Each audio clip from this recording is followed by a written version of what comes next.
پر حملے منسوخ کرنے کا اعلان، دعویٰ کیا کہ ایران کی اعلیٰ قیادت سے بات چیت ہوئی، پاکستان سمیت تمام فریقوں نے معاہدے کے حتمی نکات کی منظوری دی، معاہدے پر دستخط، وقت اور جگہ کا اعلان جلد کیا جائے گا، حتمی معاہدے تک ایران کی ناکہ بندی جاری رہے گی۔ ڈونلڈ ٹرمپ نے اس سے پہلے جزیرہ خارق پر قبضے کا اعلان کیا تھا۔ ایران نے خارق پر حملے کا تباہ کن جواب دینے جیب پر بوجھ بڑھے گا یا ریلیف ملے گا؟ تنخواہیں کتنی بڑھیں گی؟ کون سے ٹیکس لگیں گے؟ وزیر خزانہ محمد اورنگزیب آج مالی سال کا بجٹ پیش کریں گے۔ بجٹ کا حجم 17,500 ارب روپے کے لگ بھگ رہنے کا امکان، سود کی ادائیگیوں کے لیے 7,800 ارب روپے مختص، دفاعی بجٹ 2,900 ارب سے 3,000 ارب روپے کے درمیان ہو سکتا ہے۔ وفاقی ترقیاتی بجٹ کی مد میں 1,000 ارب روپے مختص کرنے کی تجویز۔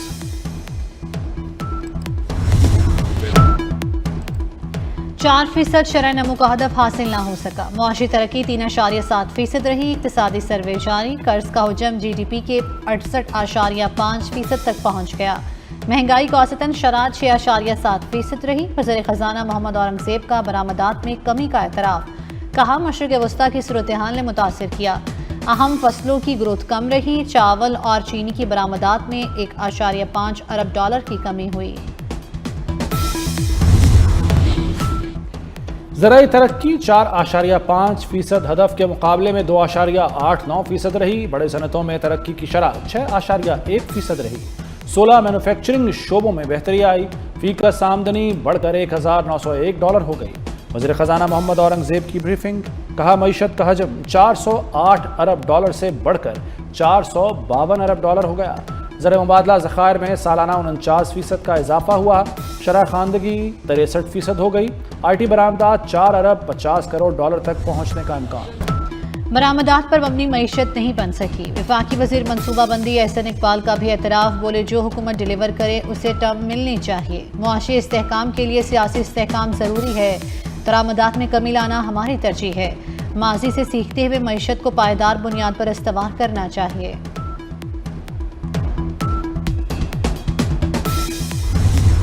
بانی پی ٹی آئی سے ملاقات نہ ہوئی تو بجٹ اجلاس کا بائیکاٹ کریں گے، chairman P T I barrister Gohar کی دھمکی، کہا عدالتی احکامات کے باوجود 34 ہفتوں سے ملاقات نہیں کرائی گئی، اسپیکر قومی اسمبلی اس سے متعلق رولنگ جاری کریں۔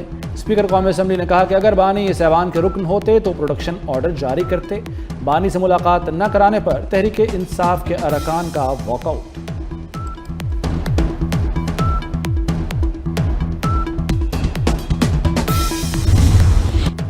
مظفر آباد ہیلی کاپٹر حادثے میں شہید اہلکاروں کی نماز جنازہ ادا، نماز جنازہ راولپنڈی کے چکلالہ گیریزن میں ادا کی گئی، وزیر اعظم شہباز شریف، فیلڈ مارشل سید آصف منیر کی شرکت، اسحاق ڈار، خواجہ آصف اور اعلیٰ سول اور عسکری حکام کی شرکت۔ وزیر اعظم نے کہا کہ پاک فوج کی قربانیاں ناقابل فراموش ہیں، قوم شہداء کی اہل خانہ کے ساتھ کھڑی ہے، شہداء کو مکمل فوجی اعزاز کے ساتھ ان کے آبائی علاقوں میں سپرد خاک کیا جائے گا۔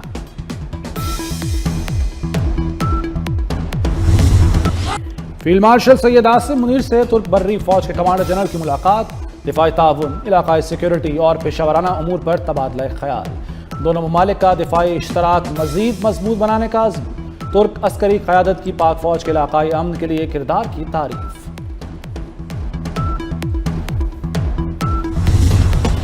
چین میں تیار ہونے والی پہلی ہنگور کلاس آبدوز پی این ایس ایم ہنگور کراچی پہنچ گئی، آبدوز بحری قوت، دفاعی خود اعتمادی، جدید عسکری صلاحیتوں کی حامل۔ نیول چیف ایڈمرل نوید اشرف کا کہنا تھا کہ یہ آبدوزیں اہم سمندری تجارتی گزرگاہوں کی سلامتی یقینی بنانے میں کردار ادا کریں گی۔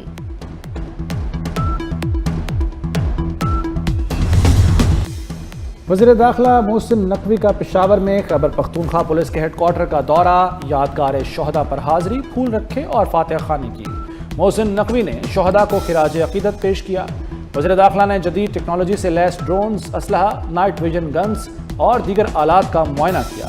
آئی جی خیبر پختونخوا پولیس نے جدید آلات بارے بریفنگ دی۔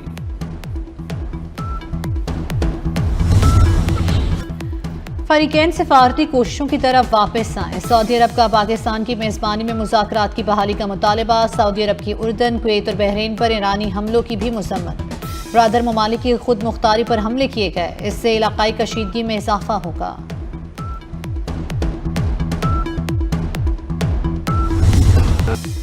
پاکستان کا ایران امریکہ کشیدگی پر تشویش کا اظہار، فریقین پر ضبط و تحمل اختیار کرنے پر زور۔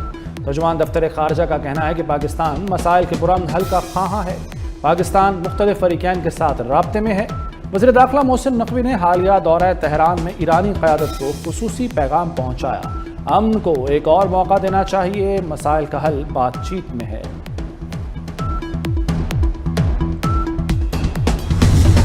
امریکی حملوں کے بعد ایران نے ابنائے ہرمز بند کر دی، آبی گزرگاہ سے تمام جہازوں کی آمد و رفت معطل، تیل بردار اور تجارتی جہاز بھی شامل۔ ایرانی پابندی کی خلاف ورزی پر ہرمز میں 2 جہازوں کو نشانہ بنایا گیا۔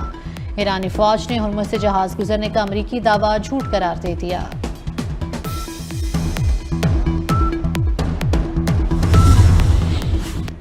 ٹرمپ نے ڈیل میں تاخیر پر مایوس ہو کر ایران پر حملہ کیا۔ امریکی میڈیا کے مطابق اپاچی ہیلی کاپٹر تباہ ہوا، لیکن پس منظر میں ٹرمپ کی مایوسی بڑھ رہی تھی۔ ایران نے 2 ہفتے گزرنے کے باوجود امریکی تجاویز کا جواب نہیں دیا تھا۔ ایران پر حملے امریکہ کے اثر بڑھانے کے لیے کیے گئے۔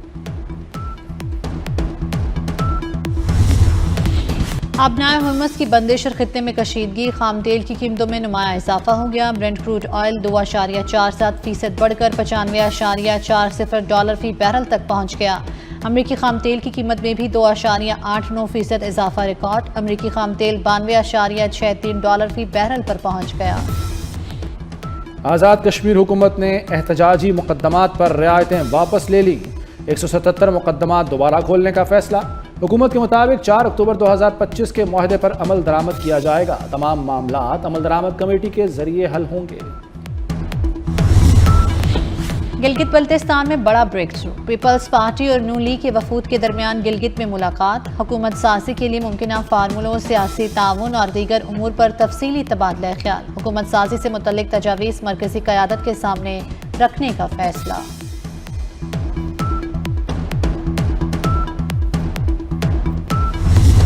وزیر داخلہ محسن نقوی کا نیشنل پولیس اکیڈمی منصوبہ جلد مکمل کرنے کا حکم۔ محسن نقوی کا پولیس اکیڈمی کا دورہ، زیر تعمیر ہاسٹل کا معائنہ اور تیار شدہ ماڈل روم کا جائزہ لیا، ضروری تبدیلیوں کی ہدایت بھی کی۔ محسن نقوی نے زیر تربیت ASP سے ملاقات کی، کہا ایلیٹ ٹریننگ کے پہلے بیچ کا جلد آغاز ہوگا۔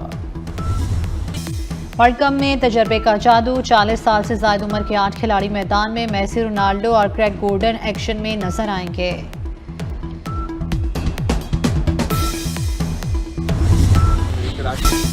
بلاول بھٹو زرداری کا کراچی والوں کے لیے ویڈیو پیغام، کہا فٹ بال ورلڈ کپ کے لیے لیاری کے انٹرنیشنل اسٹیڈیم تشریف لائیں، شہری بڑی اسکرین پر تمام میچز انجوائے کریں۔ فیفا ورلڈ کپ میں میڈ ان پاکستان فٹ بال کی دھوم، ورلڈ کپ کے لیے فٹ بال ٹریوانڈا اسکیلکوٹ میں تیار کیا گیا ہے۔ گزشتہ 10 فیفا ایونٹس میں پاکستانی فٹ بال 8ویں بار استعمال ہوگا۔ نئے فٹ بال میں جدید AI سینسر بھی نصب کیا گیا ہے۔ ڈائمنڈ جوبلی انٹرنیشنل فٹ بال ٹورنامنٹ میں پاکستان کی شاندار کامیابی، فائنل میں افغانستان کو شکست دے کر ٹائٹل اپنے نام کر لیا۔ وزیراعظم شہباز شریف اور چیئرمین PCB محسن نقوی نے قومی ٹیم کو مبارکباد دی۔ وزیراعظم نے کھلاڑیوں کی کارکردگی کو سراہا، جبکہ محسن نقوی نے کہا کہ فٹ بالرز نے ملک کا نام روشن کیا۔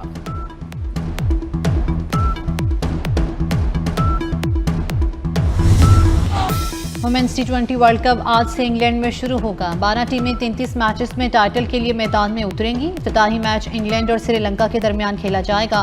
پاکستان کا پہلا میچ اتوار کو بھارت کے خلاف ہوگا۔ اور عقیدت کے چراغ روشن، پاک پتن میں حضرت بابا فرید الدین مسعود گنج شکر رحمۃ اللہ علیہ کا سالانہ عرس شروع، 15 روزہ تقریبات کا باقاعدہ آغاز ہو گیا۔ ملک بھر سے زائرین کی آمد۔